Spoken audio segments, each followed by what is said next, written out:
gayanya Coach Imran ini memang agak sedikit berbeda dengan pelatih-pelatih pendahulunya. Pokoknya belum pernah kalah ya.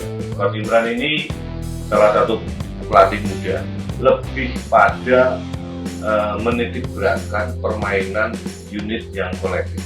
Dia juga sudah menerapkan football science ya.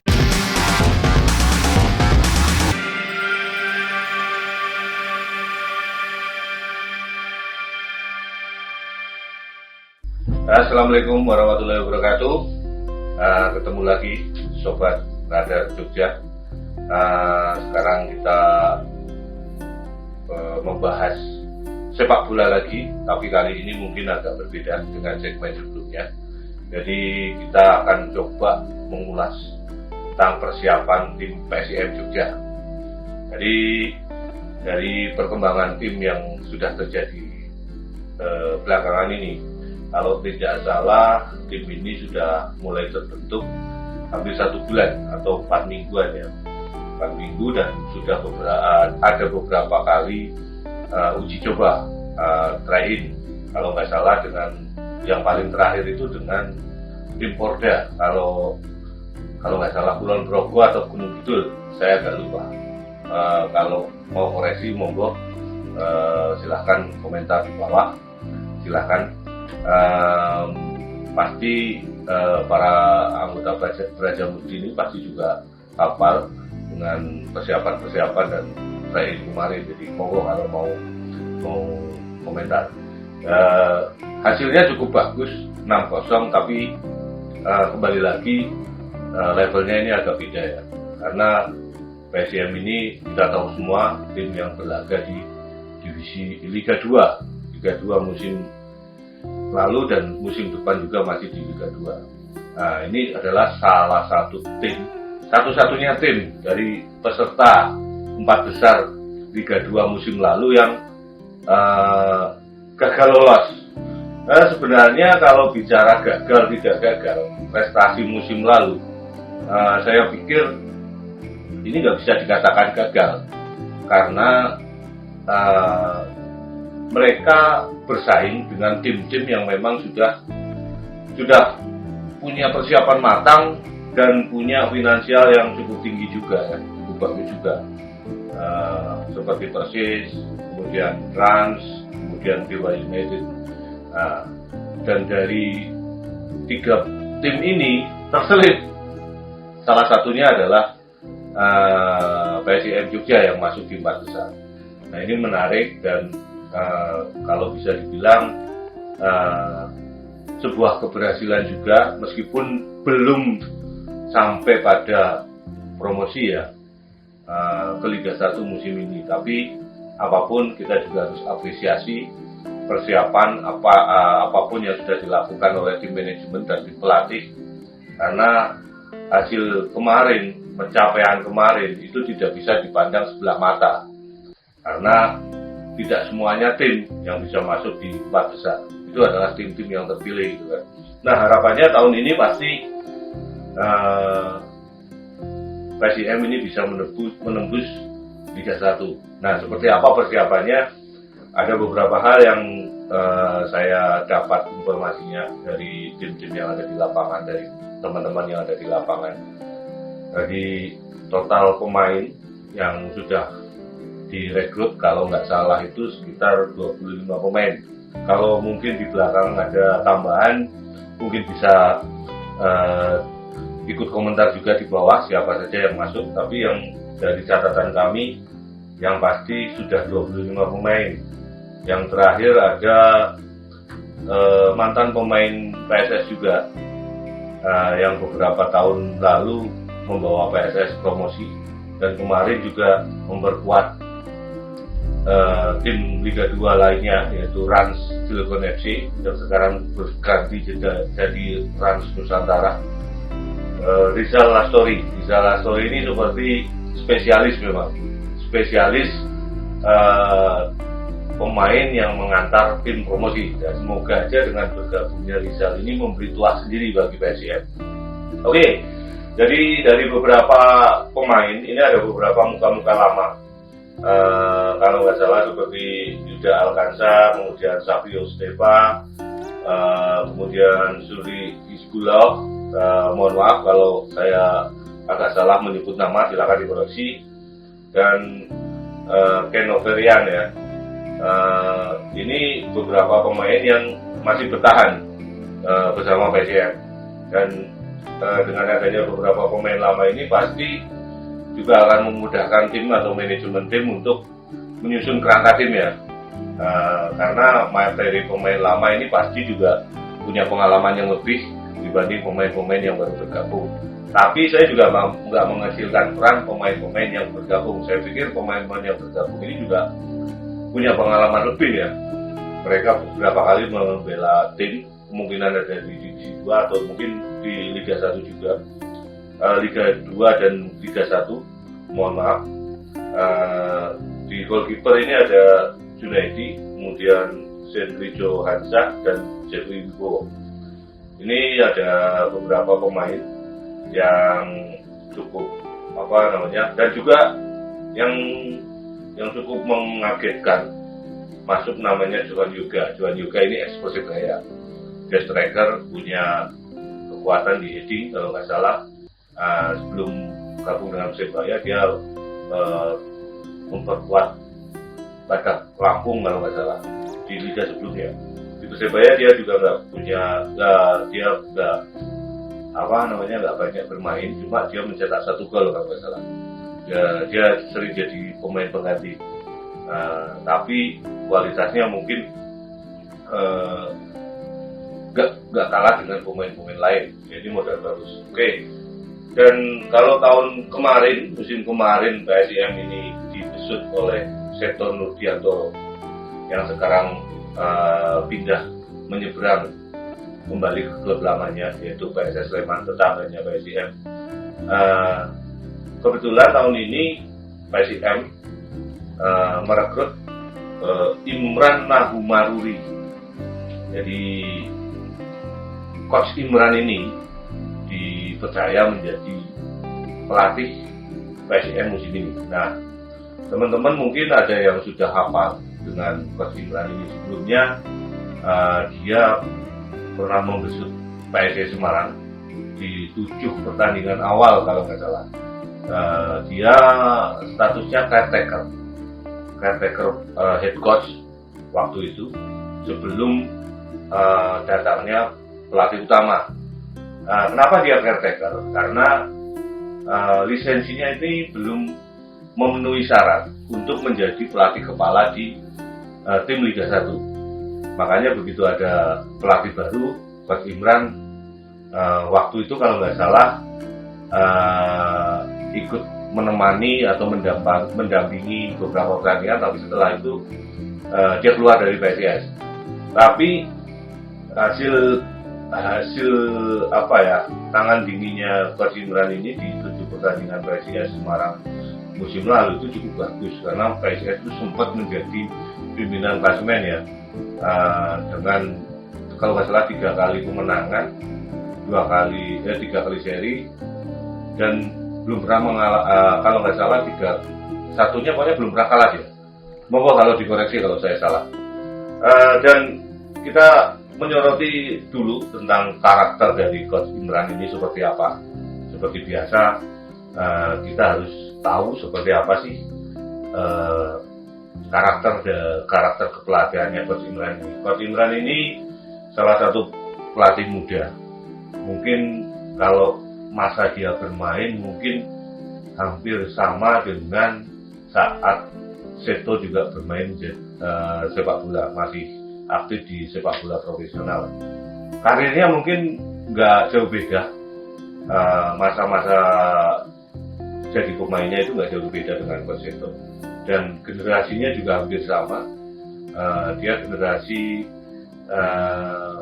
pemain-pemain yang saat itu muncul setelah eranya Widodo Ceputra, kemudian Rocky Butirai sempat main beberapa kali. Imran ini juga sempat masuk timnas juga kalau nggak salah. Coach Imran ini sempat main timnas, dia pernah jadi pemain Persija juga, dan dia banyak klub lah, seperti pemain-pemain Indonesia lainnya dia banyak memperberat. Nah sekarang bicara tentang gaya pelatihnya. Gaya melatihnya ini seperti apa? Gayanya Coach Imran ini memang agak sedikit berbeda dengan pelatih-pelatih pendahulunya. Gayanya ini enggak seperti pelatih tradisional yang sudah lebih duluan muncul di sepak bola Indonesia. Nah, Coach Imran ini mencoba memadukan antara beberapa aspek yang sekarang juga dilakukan klub-klub sepak bola di luar negeri atau tim-tim luar negeri saat membangun tim. Nah, salah satunya dia punya pendekatan yang lebih pada menitik beratkan permainan unit yang kolektif, dan dia juga suka dengan permainan taktikal, artinya taktikal football. Dia nggak begitu nggak begitu silau dengan nama besar atau kebintangan pemain. Jadi siapapun yang akan bermain saat pertandingan itu akan ditentukan dengan hasil latihan atau etos kerja pemain itu sendiri. Jadi pemain-pemain meskipun punya nama besar, meskipun dia pernah bermain di tim-tim besar, dia nggak begitu terpengaruh. Nah ini cukup bagus juga. Dan yang kedua, dia juga sudah menerapkan football science ya. Jadi dia memadukan antara gaya kepelatihannya ini dengan ilmu pengetahuan. Ilmu pengetahuan dalam artian dia juga meng-hire beberapa analisis pertandingan. Jadi dia selalu mempelajari gaya bermain lawan ataupun hasil latihan timnya sendiri melalui rekaman-rekaman video, dan ini dianalisis terus. Yang paling mungkin yang paling utama, dia mencoba untuk memadukan kombinasi antara sepak bola Indonesia dengan gaya melatih pelatih-pelatih yang sudah punya nama besar di Eropa. Jadi dia juga meng-hire tim psikologis. Jadi dia punya psikolog tim. Tugasnya tentu untuk membangkitkan motivasi pemain. Nah, yang berikutnya, dia juga dikenal sebagai pelatih yang dekat dengan pemain. Jadi mungkin teman-teman ada yang belum tahu, karakter pelatih ini kan beda-beda. Waktu pengalaman saya jadi wartawan olahraga dulu, saya sering bertemu, sering bergaul dengan beberapa pelatih. Memang karakternya ini beda-beda satu dan yang lainnya. Ada beberapa pelatih yang begitu dekat dengan pemain. Ada juga pelatih yang dia hanya dekat dengan pemain waktu di lapangan. Setelah di lapangan, setelah latihan atau setelah pertandingan, dia nggak urusan lagi dengan dengan pemainnya. Pokoknya saat datang ke lapangan, saat mau main atau mau latihan, kondisi pemainnya harus fit. Itu ada pelatih yang seperti itu.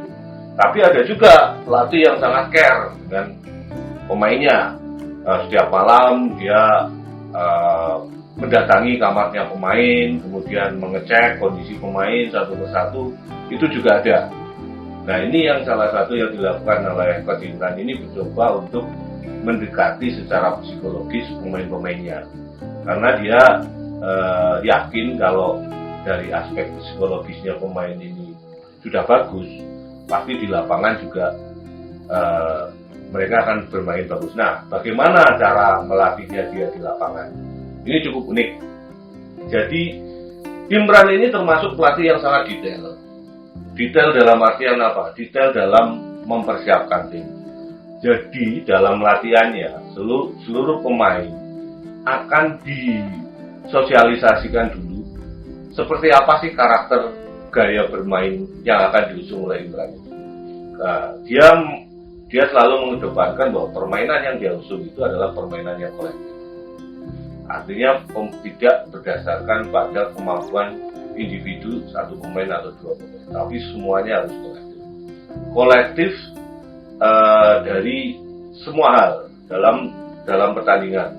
Misalnya di sisi pertahanan, dia juga sangat fokus bagaimana menerapkan strategi bertahan bagi pemain-pemainnya saat latihan. Dia terus-menerus mendrill pemain-pemain bertahan ini bagaimana caranya bertahan dengan baik. Yang kedua, untuk lini tengah pun juga seperti itu, ada latihan khusus dan ada skema khusus. Yang di lini depan pun juga seperti itu, sehingga akhirnya dalam sebuah satu tim itu akan tersusun kolektivitas tim yang cukup tinggi, yang sesuai dengan gaya dan karakter permainan yang diinginkan oleh Coach Imran. Ini bagus. Jadi gaya permainan dia memang terinspirasi dari beberapa pemain-pemain Eropa yang selalu pelatih-pelatih Eropa yang selalu mengedepankan sisi teknik ya. Jadi tidak melulu pada kecepatan bermain, kemudian skill bermain itu enggak semuanya seperti itu. Skill jelas, cuma skill pemain ini dibutuhkan saat kondisi pemain atau kondisi tim ini benar-benar sedang membutuhkan itu. Jadi dia juga tidak ingin pemainnya ini bermain sendiri tanpa memperdulikan rekan-rekan tim yang ada di sekitarnya. Jadi kolektivitas memang sangat ditekankan oleh Imran. Ini bagus. Jadi gaya permainannya karakter tim yang dilatih dia nggak jauh beda dengan karakter Sektor dulu gitu kan. Sektor dulu juga menerapkan hal seperti ini. Ya, memang Imran bukan Sektor bukan Imran, tapi karakter keduanya ini hampir sama. Kebetulan dua-duanya pelatih muda dan Imran ini juga terbuka terhadap kritik, masukan dan tidak antipati terhadap masukan-masukan dari baik wartawan ataupun dari teman-teman pelatih lainnya ataupun dari pemain. Jadi bagus. Jadi dia juga ikut mendengarkan apa sih yang ingin disampaikan oleh orang-orang yang ada di sekitar tim itu. Jadi ini menarik dan ini saya pikir sebuah progres yang cukup bagus. Persiapannya juga dalam artian smooth, tidak ada gejolak. Karakter PSIM dalam mempersiapkan tim ini juga seperti tahun-tahun sebelumnya juga tidak ada riak-riak ataupun tidak ada gontok-gontokan dan lain-lain. Ini seperti berjalan bagus dan mungkin teman-teman harus ingat bahwa kalau persiapan sebuah tim itu bagus, mulus, pasti hasil akhirnya juga tidak akan mengingkari itu. Jadi kita bisa berharap, Raja Putih juga bisa berharap tim ini bisa bagus nanti saat tampil di Liga. Hanya saja semuanya ini butuh proses dan Imran ini adalah pelatih yang sangat mempercayai proses, terutama dalam proses persiapan tim. Jadi kita lihat saja seperti apa nanti proses pembentukan tim ini. Kalau sejauh ini saya pikir mungkin saya sepakat dengan teman-teman Raja Putih yang sering hadir dalam sesi latihan PSIM ya. Jadi teman-teman juga melihat bagaimana gaya melatihnya Imran. Dia cukup teliti, dia cukup detail dalam menerapkan strategi permainan yang akan dia terapkan nanti. Mungkin teman-teman juga agak sedikit heran kalau di setiap game internal PSIM, Coach Imran itu sering membagi lapangan menjadi beberapa kotak. Nah, itu cara dia untuk memperkenalkan dan mempertajam karakter bermain yang akan diusung nanti. Jadi per unit ini benar-benar dipersiapkan betul, sehingga waktu di lapangan nanti pemain juga sudah paham posisinya di mana, apa yang dia harus lakukan. Misalnya kalau salah satu kawan akan mengumpan bola atau sedang menguasai bola, kawan yang lain ini harus berbuat seperti apa. Nah, ini benar-benar dipersiapkan betul saat latihan. Memang unik dan ini cukup menarik ya. Saya sendiri juga cukup gembira dengan adanya beberapa pelatih, terutama pelatih lokal dan pelatih muda malah, yang coba mengembangkan gaya kepelatihan seperti ini. Ini pasti juga didukung oleh tim yang juga cukup solid di belakangnya. Jadi tidak hanya mengandalkan talent pemain atau strategi atau gaya-gaya melatih ortodok yang dulu sering dilakukan oleh beberapa pelatih, tapi ini juga coba mengembangkan beberapa inovasi gaya melatih baru yang berani, terutama berani diterapkan di lapangan. Jadi konsekuensinya juga nggak mudah bagi Coach Imran sendiri. Pasti juga kalau hasilnya nanti nggak bagus, dia juga pasti akan kalau istilah orang sekarang kan dibully ya.